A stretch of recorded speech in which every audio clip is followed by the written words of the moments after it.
I lost my main source of income June 12th of this year, 2024, and I have been submitting many resumes, over 100 resumes. I have accepted a remote part-time job that I'm really excited about, but I can't talk about just yet.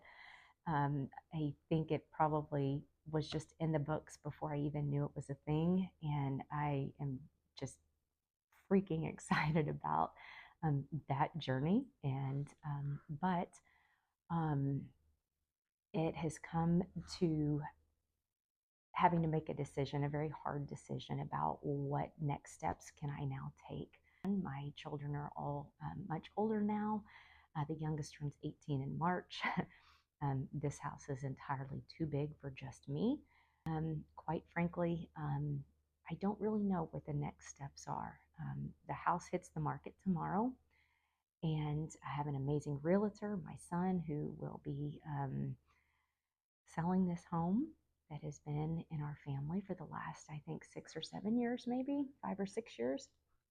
And if all goes well, God willing, and this house sells soon, many ask, where are you going next? I don't know. I have no idea. I kind of have a little idea. I may be going into Europe and parts of the Middle East and kind of bouncing around for a little while. Um, and I think after that, or whatever God shows me, most likely I will just be renting a very tiny apartment somewhere. And again, I don't really know where that will be either. I'm just really listening to the Lord, and just I feel like He has me in a season of downsizing immensely and letting go of a lot of things, and just really moving into a completely different and new um, season of my life. I'm excited. It is nerve wracking and requires a lot of trust and a lot of faith. Um, but I think it's going to be really good, even though I can't really tell you what it looks like yet. I know that God does, and He's leading me. So, anyway, I invite you to join me on this journey and to, see what happens.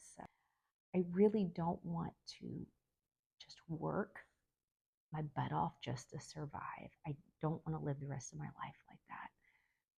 I've seen too much death. I've seen too many things in the last several years I just don't want to live that way. I want to live on purpose with intention. And a big part of my heart, as you may know, is humanitarian response, humanitarian crisis response, and serving persecuted people, and just really giving back to society and really investing in relationships and spending time with people, especially off of social media, and just getting real and sitting down with people face to face. So I really hope to do a lot more of that.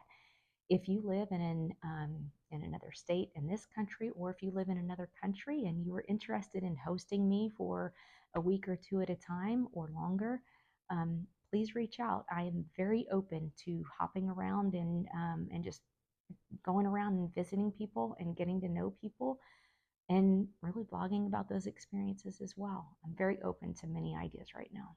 All right, see ya. Those are the blankets I choose from on a crisp, cold morning or evening. And that is the fireplace that is on and burning in the winter or in cold fall mornings. These orchids have been blooming pretty much ever since I've had them, all year round. Um, Sometimes one blooms and the other one doesn't, or maybe they're both blooming at the same time. This amaryllis used to have just one bloom, and now it has multiple blooms on it at its season. And so this is the space right there where I've been sitting, spending time with Abba. This is where one of my daughters spends time worshiping and just loving on the Lord. This is where I've been doing most of my work.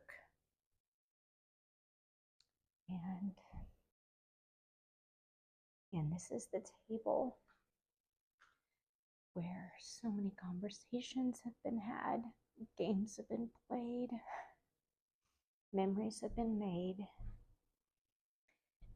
people who have been to our house. Let me see if I can find them. I don't know if you're going to be able to see it. People carve their name in the table. And this table has followed us from Springtown, Texas to where we are now. And there are more right here. This will be probably the piece that I think I missed the most.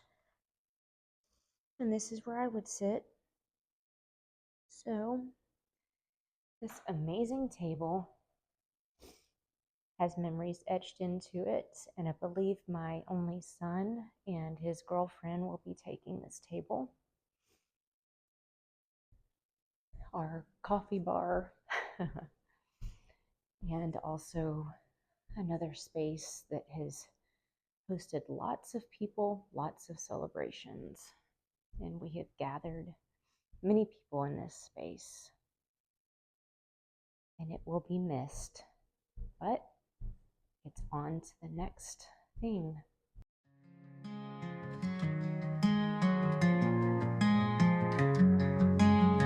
Early morning light shines bright, chasing dreams into the night. Every step we take, every sigh, through the lows reaching high.